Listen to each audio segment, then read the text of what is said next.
Gloire à Dieu. Merci Seigneur. Voilà, bonsoir à tous. Que le nom de l'Éternel soit béni pour cette réunion encore. Cette réunion est programmée par Dieu, j'en suis certainement sûr. C'est tellement sûr que tous nos réunions et tous nos programmes sont programmés par Dieu. Et il y a des moments où le Saint-Esprit appuie sur des messages que nous avons besoin d'écouter, des messages qui nous rappellent.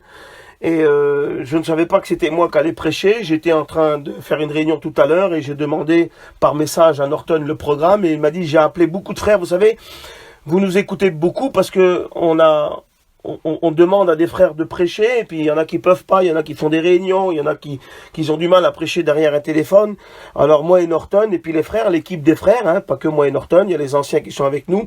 Nous essayons de tenir le réseau. Nous l'essayons. Hier j'ai été faire une réunion, j'ai pas pu être là, Norton est là, on se remplace à tour de rôle et on apporte la parole assez souvent, c'est toujours presque les mêmes, parce qu'il y a plein de frères qui sont empêchés, qui ne peuvent pas prêcher. Et tout à l'heure il m'a dit j'ai appelé plein de monde et puis personne n'a pu faire, alors il m'a dit écoute je vais diriger et puis prêche-toi, alors on va prêcher. Et quand j'étais dans la réunion tout à l'heure, j'ai tombé sur un verset, j'aimerais vous le lire. Et tout de suite que la réunion est finie, j'ai été marquer quelques petites notes que Dieu m'a données. Et puis j'ai tombé sur un verset que je connais, que j'ai déjà prêché, mais je ne l'avais jamais compris comme ça. Et je voudrais vous en faire part ce soir de ce verset que Dieu m'a donné. Et j'ai marqué ici comme un titre de message, je ne sais pas si c'est un titre, je pense que c'est un titre, bien que j'ai pas l'habitude d'en mettre, mais on va en mettre un ce soir, le Saint-Esprit en met un. Dieu en met un pour nous rappeler qui il est, pour nous rappeler ce qu'il a pour nous, pour les valeurs qu'il a mis en nous. Et j'ai marqué comme ça, Dieu doit rester notre Dieu. Voilà ce que Dieu voudrait rappeler ce soir à l'équipe qui est sur le réseau, à ceux qui écoutent ici ce soir la parole de Dieu. Il faut que tu te rappelles que dans n'importe quelle circonstance de ta vie, ce que tu dois vivre en ce moment, ce que tu as vécu au préalable et ce que tu vas vivre dans les jours qui viennent, il faut que Dieu reste notre Dieu. Nous ne devons pas se compromettre, bien parfois nous le faisons maladroitement. Satan nous tend des pièges et nous tombons dedans, ou des fois il y a des choses qui viennent pour essayer de compromettre les valeurs qu'il y a en nous. Et puis comme des enfants peut-être désobéissants, nous allons le voir dans le message, nous arrivons parfois à tomber dans des choses et puis nous sommes attristés parce que Dieu reste notre Dieu. Dieu reste notre Dieu. Dieu n'est pas une pochette surprise, pardonnez-moi. C'est pas quelque chose qu'on ouvre une pochette surprise et puis qu'on est ébloui par un moment et après tout est oublié, c'est pas ça Dieu. Dieu n'est pas un Dieu d'une circonstance. Dieu n'est pas un Dieu d'une bénédiction. Dieu doit rester notre Dieu. Dieu est notre Dieu. Et peu importe ce que tu as fait, peu importe ce que tu vis, peu importe ce que tu dois passer, et peu importe ce que tu passes, Dieu doit rester ton Dieu. Tu dois te lever avec autorité et fierté et dire même à tes erreurs, même à tes échecs, même à ce que tu as vu, même ce que tu es en train de passer, tu peux parler à ton problème et tu dois dire Dieu doit rester mon Dieu. Dieu doit rester mon Dieu. Dieu doit rester notre Dieu. Dieu est toujours là. Dans nos attaques et nos difficultés, dans nos problèmes et nos maladies, dans nos tourments et nos peines, il doit rester notre Dieu. Dieu doit rester notre Dieu.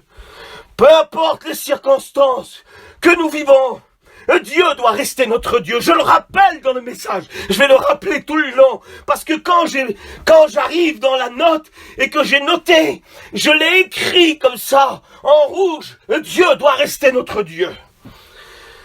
Et nous allons lire ce verset qui m'a frappé vraiment. Ça m'a vraiment frappé tout à l'heure. Et j'ai mis ici dans la disette, Dieu doit rester notre Dieu. Dans l'abondance, Dieu doit rester notre Dieu. Dans la joie ou dans la tristesse, Dieu doit rester notre Dieu. Dans la maladie ou dans les jours heureux, Dieu doit rester notre Dieu. Vous savez, il y a un homme de la Bible qui a eu un drôle d'enterrement et qui a eu une maladie qui couvrait son corps. Et des hommes en face de lui avaient des jours heureux. Lui, il n'avait pas des jours heureux apparemment. Apparemment, ce qu'on pourrait dire aux yeux des hommes. Mais nous allons voir après que cet homme-là a eu une réussite extraordinaire. Il a été dans la maladie couvert d'ulcères. Et il a eu un drôle d'enterrement, vous savez. Un enterrement que personne ne voudrait. Personne ne voudrait cet enterrement-là. Imaginez-vous le jour de votre enterrement, pardonnez-moi de l'expression, mais que ce soit des chiens qui vous suivent, pardonnez-moi aussi de cette expression, mais c'est marqué dans la Bible. Cet homme-là était couvert d'ulcères, rempli d'ulcères. Vous trouverez son histoire dans l'évangile de Luc, chapitre 16. Couvert d'ulcères. Dans la maladie, dans les peines et dans les pleurs et la douleur, les ulcères recouvraient son corps. Une plaie béante. Les chiens même venaient lécher ses ulcères, rendez-vous compte. Et au jour de son enterrement, ces petits chiens qu'il aimait, ces petits chiens qui venaient lécher ses ulcères, l'ont enterré. Ils ont suivi le cortège. Et l'autre avait des jours heureux, vous savez qu'il avait des jours heureux, l'homme riche là. Lui, il a eu toute la ville à son enterrement, même le maire peut-être s'est déplacé. Mais malheureusement, la différence entre lui et l'autre, c'est que l'autre a été enterré avec des petits chiens, mais des anges sont venus le porter. Vous savez-vous pourquoi? Parce que Dieu a resté son Dieu. Même dans la maladie, couvert d'ulcères, avec des chiens autour de lui, Dieu a resté son Dieu. Vous ne comprenez que Dieu doit rester notre Dieu? Que nous mourons dans la disette, couverts d'ulcères, ou dans la maladie, ou que nous mourons sur un lit en or, Dieu doit rester notre Dieu. Parce que la vie est précieuse si elle est accompagnée avec Dieu. La vie n'est pas précieuse. La vie, elle disparaît, elle nous glisse entre les mains comme une poignée de sable. Mais si Dieu reste notre Dieu, la vie que nous vivons avec lui, elle nous accompagnera jusque dans le ciel. Et ça sera en nous une source d'eau vive. Alors que Dieu, dans la maladie ou dans les jours heureux, Dieu doit rester notre Dieu. Dans la gloire ou dans la honte, écoutez, Dieu doit rester notre Dieu. Dans la Bible, il y a un homme a été la gloire d'Israël. Il a été juge pendant 20 ans. Et ça a été la gloire d'Israël. Et après, juste après, ça a été la honte d'Israël. Mais savez-vous que cet homme-là, Dieu a resté son Dieu? Nous parlons de Samson. Samson a été un homme de gloire. Il a été l'homme selon le cœur de Dieu. Il aime et Dieu choisit dès sa naissance par Dieu. Et juste après, il a été la honte d'Israël.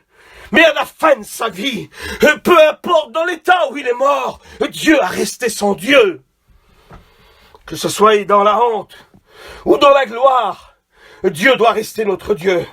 Dans la vallée de l'ombre de la mort ou dans la séparation, Dieu doit rester notre Dieu.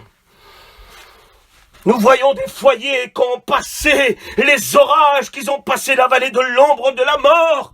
Et ils sont encore là sur les estrades et en train de témoigner Dieu qui les a sortis des vallées. Parce que Dieu est resté leur Dieu. Et Dieu restera notre Dieu si toi tu restes avec lui. Dans la vallée de l'ombre de la mort ou dans la séparation, Dieu doit rester notre Dieu. Dans les injustices de la vie, combien d'injustices que tu es en train de vivre, tu comprends même pas ce que tu es en train de vivre, tu sais même plus où t'es. Mais au plus profond de ton cœur, Dieu reste ton Dieu.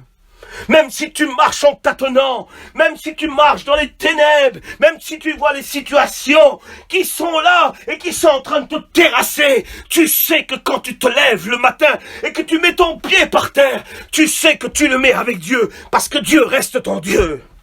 Le diable te dit le contraire, mais toi, au plus profond de ton cœur, il n'y a rien, ni le diable et ses démons, ni les démons de la terre, ni les autorités, ni la puissance, ni les hauteurs. Dieu restera ton Dieu. Puis les injustices que tu es en train de vivre, tout ce qui est contre toi, tu le sais que Dieu reste ton Dieu. Gloire soit rendue à Jésus. Gloire soit rendue à Jésus. Dans les injustices de la vie, Dieu doit rester notre Dieu. Dans les pleurs ou dans les peines, Dieu doit rester notre Dieu. Écoutez, dans la désobéissance, et je viens sur le verset, et je termine, juste après je vais terminer. Je viens sur le verset qui a touché mon cœur. Un homme a vu une circonstance grave, très grave de la Bible, un homme de la Bible a vu ça. Et gloire soit rendue à Dieu, heureusement pour lui, que Dieu a resté son Dieu, parce qu'il était mal barré, je vous dis. Il y a des situations où on est mal barré. Et on ne sait plus comment faire, on ne sait plus vers qui se tourner. Mais on sait que dans notre cœur, Dieu reste notre Dieu. Un homme a vu quelque chose dans la Bible, et je lis le verset pour vous. Un homme a vu quelque chose de tragique. J'ai mis ici dans la désobéissance et la descente aux enfers. Voilà ce que j'ai mis. Dans la désobéissance et la descente aux enfers. Parce que lui, il a vu une descente aux enfers. Plus bas que lui, tu ne le fais pas. Plus profond que lui, tu ne le fais pas. Plus dans la détresse que lui, tu ne le fais pas. Cet homme-là a vu une désobéissance et sa désobéissance lui a amené une descente aux enfers.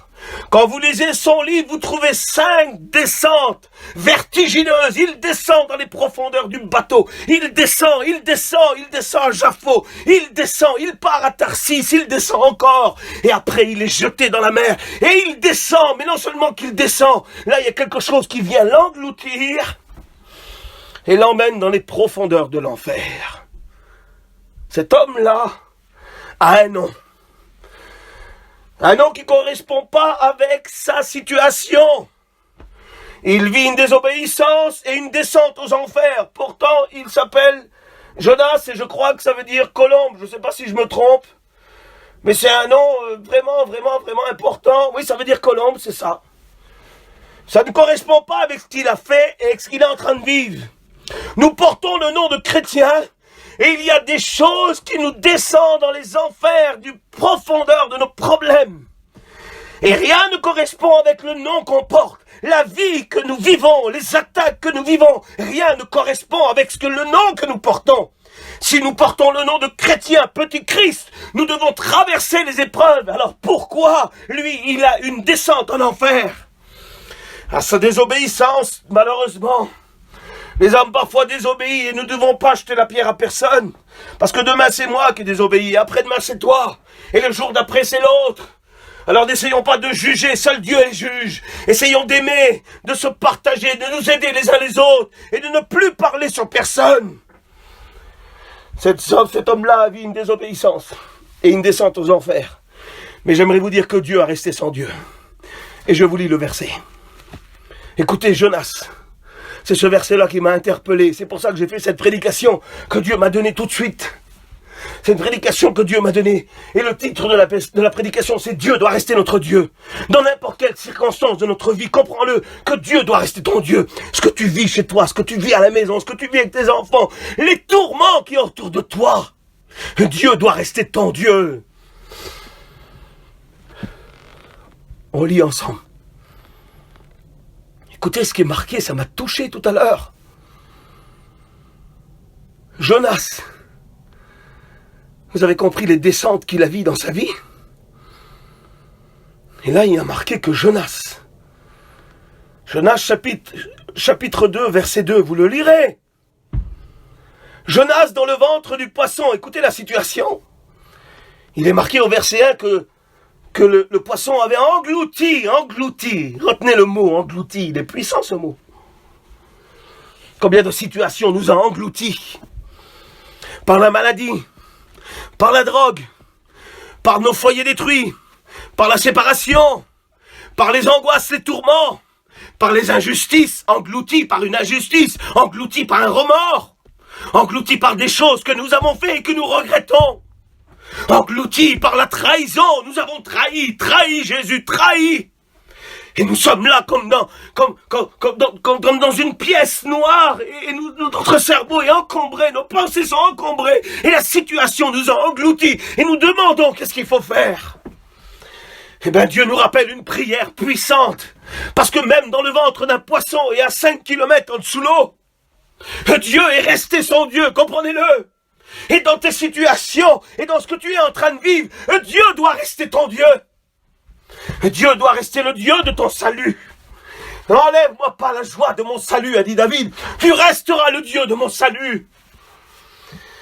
Écoutez ce qui est marqué. Jonas dans le ventre du poisson. Prie à qui? Qui il a prié, Jonas? Qui? Il aurait pu arrêter de prier. Il était dans la désobéissance et dans une descente vertigineuse aux enfers. Non, non, non, Jonas, non. Dieu a resté son Dieu, même dans la mer et dans un ventre d'un poisson. La Bible dit comme ça clairement, que Jonas, dans le ventre du poisson, il pria l'Éternel, son Dieu. Même dans le ventre d'un poisson à 5 kilomètres d'eau, dans les profondeurs, Dieu est resté son Dieu. Et de sa prière-là, il s'est passé un miracle. C'est parce que notre Dieu, qui est notre Dieu, et que nous sommes ses enfants, et qu'il reste notre Dieu, même dans le ventre d'un poisson. Même englouti par l'épreuve, et dans une descente aux enfers, Jonas, son Dieu, est resté son Dieu. Écoutez la prière. Jonas dans le ventre du poisson, il pria l'Éternel son Dieu. Où tu es, où ce que tu es en train d'écouter, ce que tu es en train de vivre, ce qui t'a englouti, il faut que ton Dieu, celui que tu sers, celui que tu aimes, celui qui t'a racheté, celui qui a payé à la croix, celui qui a détruit les œuvres des ténèbres, celui qui a anéanti le péché, celui qui est ressuscité, il faut que tu dises à ton poisson, à ton problème, à ta descente en enfer, je continue à prier mon Dieu. Et j'aimerais dire à tout ce qui m'entoure, à tout ce qui est autour de moi, et qui voudrait m'empêcher de faire la volonté de Dieu, et qui voudrait m'emmener dans cette descente aux enfers, et dans la désobéissance, je voudrais dire que ce soir, Dieu restera mon Dieu. Oh Dieu, Dieu restera mon Dieu. Dans la disette, dans l'abondance, dans la joie, dans la peine, dans la tristesse, dans la maladie, dans les jours heureux ou les jours moins heureux, dans la gloire ou dans la honte, dans la vallée de l'ombre de la mort ou dans la séparation, dans les injustices, ou dans les pleurs ou dans les peines, ou dans la désobéissance ou une descente aux enfers. J'aimerais dire que Dieu restera mon Dieu. Et vous devrez dire ce soir à ce qui vous a englouti, vous savez ce que je vais faire? Tu parles à ton problème, peu importe qui il est, peu importe le nom qu'il a. S'il a le nom d'un grand poisson, ou une descente aux enfers, ou la vallée de l'ombre de la mort, ou la maladie, ou la drogue, ou les ravages, tu peux dire, écoute, je continuerai à prier mon Dieu. Parce que lorsque Jonas a fait sa prière et qu'il a parlé à son Dieu, à l'Éternel son Dieu, le problème était irrésolvable. Il ne pouvait pas sortir du poisson, il ne pouvait pas s'en sortir. Mais lorsqu'il a invoqué l'Éternel son Dieu, le Dieu créateur du poisson a parlé au poisson et il a dit, Jonas, je vais te sortir d'ici parce que toi tu restes mon enfant. Et je reste pour toi ton Dieu. Et la Bible dit qu'au verset 11, l'Éternel parla au poisson, et le poisson vomit Jonas sur la terre. Ça veut dire que si tu continues à parler à ton Dieu, Dieu, même dans le ventre d'un poisson, personne ne sait parler le poisson, mais tout le monde peut parler à Dieu, le créateur du poisson. Vous ne connaissez pas le langage des poissons. Vous ne connaissez pas le langage de la maladie qui ravage. Vous ne connaissez pas le langage des liens. Vous ne connaissez pas le langage de l'angoisse. Vous ne connaissez pas le langage de la vallée de l'ombre de la mort. Vous ne connaissez pas le langage des injustices. Vous ne connaissez pas le langage de la trahison. Vous ne connaissez ces langages-là. On est impuissant devant ces langages-là. Mais si nous parlons à notre Dieu ira parler à tout ce qui nous emmène dans les profondeurs. Alors Jonas a continué et il a invoqué l'Éternel son Dieu, même dans le ventre d'un poisson. Et Dieu sait parler le poisson. Et Dieu sait parler à ton problème. Dieu sait faire remonter les poissons des profondeurs pour que tu y sortes. J'aimerais te dire que dans pas longtemps, si tu continues à parler ton Dieu, tu traverseras la ville et tu crieras comme Jonas, avec une voix remplie d'onction et d'assurance. Dans 40 jours, Ninive sera détruit. Tu délivreras un message dans ton foyer si tu continues à parler à ton Dieu. Ne te laisse pas engloutir par le problème, mais parle à ton Dieu. Car Dieu connaît le langage des problèmes et des poissons. Et Dieu seul a su parler aux poissons. Dans pas longtemps, tu traverseras la ville de ton foyer. Dans pas longtemps, tu traverseras. Et tu crieras avec assurance. Dieu a parlé à mon problème, car j'ai continué à parler à mon Dieu. Je rappelle le titre du message et je prie le Seigneur. Dieu doit rester notre Dieu. Dans n'importe quelle circonstance de notre vie que nous vivons, Dieu doit rester notre Dieu. Nous prions ensemble. Père, je t'aime. Je ne suis pas toujours à la hauteur. Il y a plein de choses qui ne vont pas dans mon cœur, tu le sais, mais je t'aime. Il y a des situations qui m'engloutissent, qui me font descendre. Mais tu restes mon Dieu. Et ce soir, je dis aux ténèbres, je dis au diable, je lis un verset pour vous. Je termine avec ce verset qui frappe mon cœur. C'est un de mes meilleurs versets de la Bible. Je l'aime ce verset. C'est un verset que j'aime. Vraiment, j'aime ce verset, je vous le lis pour vous. Dieu doit rester mon Dieu. Et Dieu doit rester ton Dieu. Romains 8, 35. Qui nous séparera de l'amour de Christ? Serait-ce les tribulations? Dites-moi. Je lis le verset pour vous. Serait-ce les tribulations? Ou la faim? Ou la nudité? Ou le péril? Ou l'épée? Mais dans toutes ces choses, nous sommes plus que vainqueurs par celui qui nous a aimés. Car j'ai l'assurance, c'est toi qui parles maintenant, parce que Dieu reste ton Dieu. Car j'ai l'assurance que ni la mort, ni la vie, ni les anges, ni les dominations, ni les choses présentes, ni les choses à venir, ni les puissances, ni les hauteurs, ni les profondeurs, ni aucune autre créature ne pourra nous séparer de l'amour de Dieu manifesté en Jésus-Christ notre Seigneur. Si un frère qui veut prier dans la liberté, faites-le. Norton, tu vas prier, mon frère. Vas-y, Norton, prie le Seigneur.